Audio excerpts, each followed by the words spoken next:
Estamos de volta com o Hora da Saúde de hoje, falando sobre câncer infantil. Eu continuo com o Dr. Marcelo Gobo Júnior, meu parceiro de programa. Dr. Marcelo, a gente continua aqui em mais esse assunto super importante. Sim, é sempre um prazer estar aqui e aprender com a Hora da Saúde. Verdade, hoje a gente aprende também com a nossa convidada do dia, é a doutora Érica Boldrini. Ela é oncologista pediátrica do Hospital de Amor Infanto Juvenil, para falar melhor sobre os fatores de risco e o diagnóstico precoce e tratamento do câncer infanto juvenil. Doutora Érica, muito obrigada pela participação mais uma vez. Seja bem-vinda ao nosso programa. Obrigada. Vamos falar então sobre a importância da conversa, do diagnóstico correto, do direcionamento de ações efetivas que possam auxiliar a população a identificar melhor o câncer infanto-juvenil. É possível falarmos de causas e fatores de risco quando a gente fala em câncer infanto-juvenil? Não é possível. O câncer infanto-juvenil ele é diferente do câncer de adulto, né? Então a gente sabe até que já existem algumas alterações genéticas, mas a gente não sabe o que causa. Então, na verdade, o que a gente tem que batalhar é pelo diagnóstico precoce. Quando a gente fala da importância do diagnóstico precoce, parece até um fator redundante, mas na verdade ele é fundamental para a detecção do câncer infantil? Ele é fundamental. Um paciente com estadio avançado, né, que já tem doença disseminada por todo o corpo, a chance de cura dele é muitas vezes menor do que o outro com um diagnóstico inicial. Então, hoje a gente tem, infelizmente, ainda muitos pacientes que chegam, né, de lugares distantes do Brasil com doença muito avançada, muito disseminada. Então, a gente tem que brigar para eles chegarem cedo, né, e que não tenham metástase, não tenham doenças em outros lugares. Doutor Marcelo, qual o papel dos profissionais de saúde básica nesse diagnóstico precoce? Porque ainda é uma dificuldade tão grande. Como você vê isso pelo lado da saúde básica? É uma dificuldade por diversos fatores. O primeiro fator que dificulta é o acesso. E aí, quando esse acesso existe, é a capacidade do sistema de saúde de perceber que esse problema é uma possibilidade, que esse problema está lá. A gente lida na atenção primária com problemas de saúde que são muito indiferenciados, que estão começando. E às vezes a gente encontra sintomas que são inespecíficos. E aí, aquele episódio, daquela visita, daquele momento de estar no serviço de saúde, não fica ligado através do tempo, né? Ao longo do tempo, a história faz sentido, mas eu só vi aquele episódio, eu só vi um carocinho, eu só vi um episódio de sangramento, uma coisa que ficou perdida. A hora que eu vou juntando a história, aí eu entendo o que está acontecendo. Por isso, esse acompanhamento na atenção básica e na atenção primária, ele precisa ser um acompanhamento bem de perto, para você garantir isso. Entender que, por exemplo, não era assim, a mãe tem essa percepção muitas vezes e a gente escuta essa história, quando a gente vai escutar as histórias de como foi demorado, como não se fez, se houveram visitas, né? Mas aí eu vou sempre no mesmo lugar, é o mesmo profissional que acompanha, eu não tenho a longitudinalidade. E aí, por conta disso, a gente vai tendo esse atraso. E aí a gente não sabe se o profissional que vai fazer esse primeiro contato, ele está ligado nessa possibilidade. Ele está sensível para olhar isso, para pensar isso, para acolher essa mãe, para não entender e não banalizar uma queixa inicial. Que se a gente pensa do ponto de vista clínico, você tem uma doença oncológica que ela está clinicamente detectável, isso significa uma doença que não está simplesmente começando. Aquilo ali é um processo que chama a atenção. Você precisa lutar com isso, porque é aí que está o momento de fazer o diagnóstico oportuno, precoce, e você mudar a história, mudar o desfecho, criar essa possibilidade. Porque quando fica clinicamente detectável, não começou ontem, né? Então, é com isso que a gente luta. Se a gente tem funcionamentos tumorais que são mais agressivos, a gente fica muito refém desse tempo, dessa oportunidade.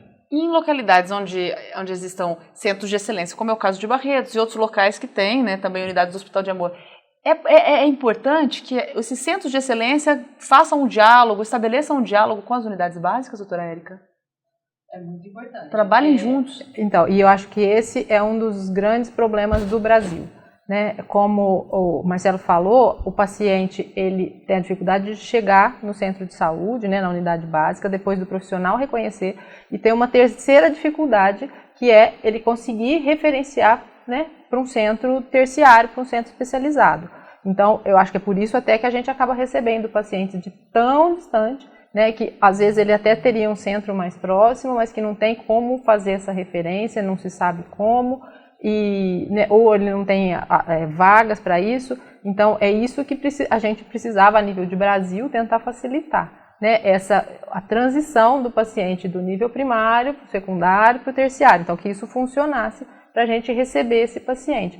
Então hoje a gente faz muita campanha para isso, né, então se mostra na mídia leiga para tentar mostrar que tipo, nós temos o serviço, a gente aceita o paciente, né, então o Passos que Salvam é uma grande campanha onde se fala do diagnóstico precoce e onde se coloca a disponibilidade dessa referência. Então a gente está falando com aquele que pode ser o pai do paciente, mas aquele também que pode ser o médico do paciente, né, e que ele tenha como fazer esse acesso por internet, por telefone e por tudo mais para esse paciente, para ele tirar essa dúvida, né, muitas vezes, então que ele consiga ligar para a gente, mandar um exame para a gente discutir, ver se esse paciente tem ou não essa possibilidade de ter câncer para vir. Quando a gente fala em diagnóstico precoce, existe uma porcentagem que mostre quanto isso pode salvar as vidas, quanto isso representa nos tratamentos bem-sucedidos? É muito diferente, por exemplo, se eu pegar, como a gente acabou falando, da leucemia, né? Uma leucemia baixo risco, ela tem uma sobrevida que chega a 80% a 90%. Uma leucemia que já tem comprometimento de testículo, de sistema nervoso, de tudo, ela cai muito, né? Então, nisso que a gente acaba mostrando, né? Foi mostrado para nós pela história, né? De ter os pacientes com estadio muito mais precoce, que a sobrevida é muitas vezes melhor. E além dos profissionais da saúde, que outros profissionais podem ajudar nesse trabalho de diagnóstico precoce? Tem um papel importante na educação, por exemplo, os professores, eles têm um papel importante? Sim, é o cenário em que a criança e o adolescente estão, né? E é onde você vai possibilitando que o indivíduo e a família aprenda sobre aquilo e comece a levantar a bandeira. Meu corpo está diferente, o que é isso aqui que apareceu em mim, onde é que eu procuro para poder entender o que está acontecendo. Quanto mais informação a população tem de si e do que isso implica, das importâncias, dos direitos que tem, né, para poder conhecer o caminho que o sistema de saúde oferece, você adianta esse processo, você consegue acelerar as coisas e garantir autonomia para que isso aconteça. Como que você vê isso, doutora Érica? Eu acho que sim. Não foi nenhum nem dois que a gente recebeu, que quem acabou percebendo a alteração foi a professora, né? É uma criança, como o Marcelo falou, que está todo dia ali, então é uma criança que ela começa a falar que ela não está enxergando direito, a professora começa a tentar perceber, ela está com uma dor sempre recorrente no mesmo lugar, então o professor não pode encaminhar o paciente, né? Porque ele não é um profissional de saúde, mas ele consegue, muitas vezes, fazer com que essa família vá ao centro de saúde, e a gente já teve até o professor que acabou vindo junto com a família, porque, né, ele sabia, ele acabava tendo mais domínio da história do que a mãe, porque ele ficava tanto tempo na escola e as queixas eram todas na escola, que a professora veio para passar para a gente, olha, ele reclama disso, disso, né? Então é alguém que a gente tem que também instrumentalizar, né, ensinar esse público, porque eu acho que eles são grandes aliados. Em geral, os professores estão preparados? Como que vocês veem isso? De acordo também com as reclamações dos pais que chegam nos pacientes? É mais do que uma questão de preparo. Talvez os professores não estejam sensibilizados para conhecer a força que tem, porque o interesse ele existe, né? Então, esse fato de você provocar reflexão na família e falar, você já levou a criança para ver o médico, você já viu isso? Porque, como a gente acabou de comentar, o tempo é o grande negócio, né? O grande aliado e o grande vilão da história. E você conhecer aquela criança ao longo do tempo faz você perceber rapidamente que alguma coisa não está normal. É isso. E o professor percebe, porque é onde a criança passa a maior parte do tempo. Então, esse professor, às vezes, tem um convívio e uma intensidade de noção de como aquela criança é, como aquele adolescente é, maior que os pais, muitas vezes. E aí percebe, está diferente, esse desânimo, esse cansaço.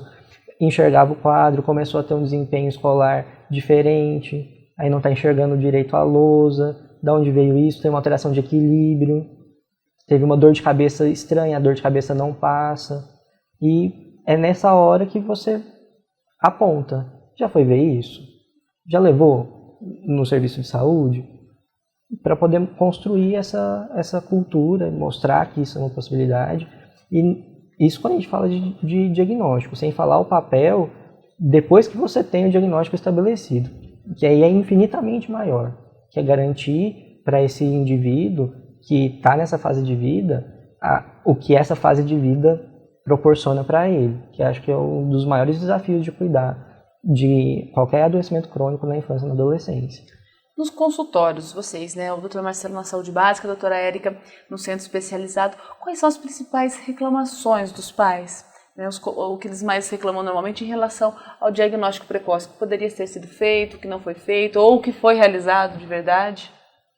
Infelizmente, a gente vê muitos pais que eles fazem o movimento, né, eles foram inúmeras vezes ao serviço de saúde e como já foi comentado aqui, né, um dia pega um profissional, outro dia outro, e onde acaba não sendo reconhecido aquela história, né, como com a linearidade, então tipo a piora da dor, a piora dos vômitos, toda aquela, então o que eles falam muito é isso, né, e fica sempre aquele arrependimento, aquela culpa de que, poxa, né, eu procurei há 3, 4 meses atrás, se tivesse sido descoberto lá, será que não teria sido diferente?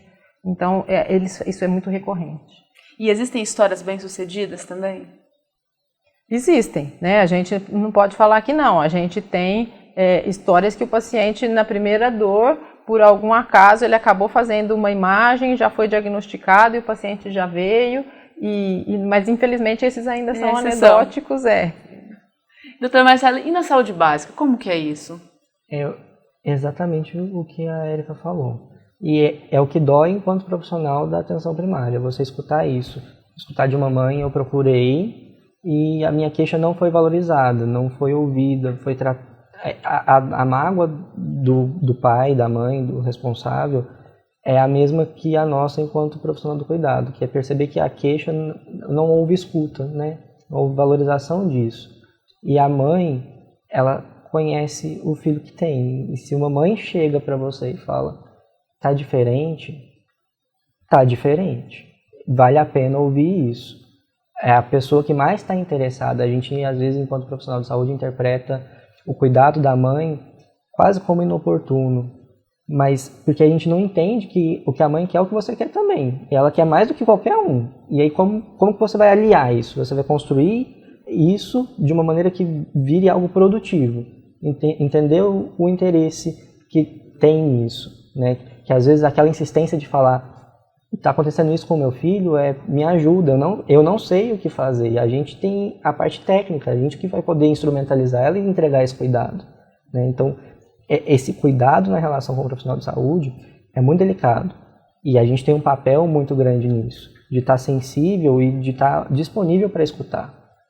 Quando a gente fala em câncer infanto-juvenil, a gente fala de uma doença que sensibiliza muito, né? Tanto a criança, quanto os profissionais, quanto os familiares. Falando em relação à saúde física, a gente abordou a saúde mental com o Dr. Marcelo do bloco anterior.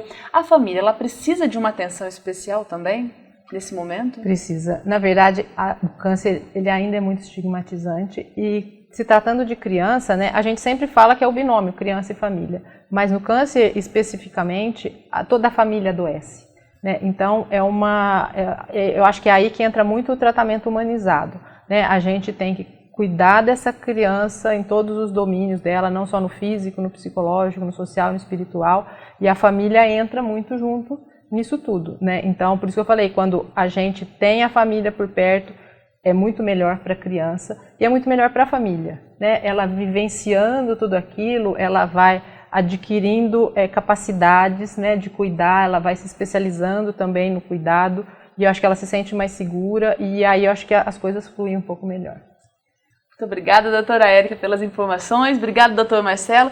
A gente se despede do doutor Marcelo Gobo Júnior agora nesse bloco, que daqui a pouquinho eu volto com a doutora Érica para esclarecer as principais dúvidas sobre o câncer infanto-juvenil. Doutor Marcelo, mais uma vez, muito obrigada pela parceria. Eu que agradeço, Glaucia, agradeço a doutora Érica por poder aprender um pouco mais.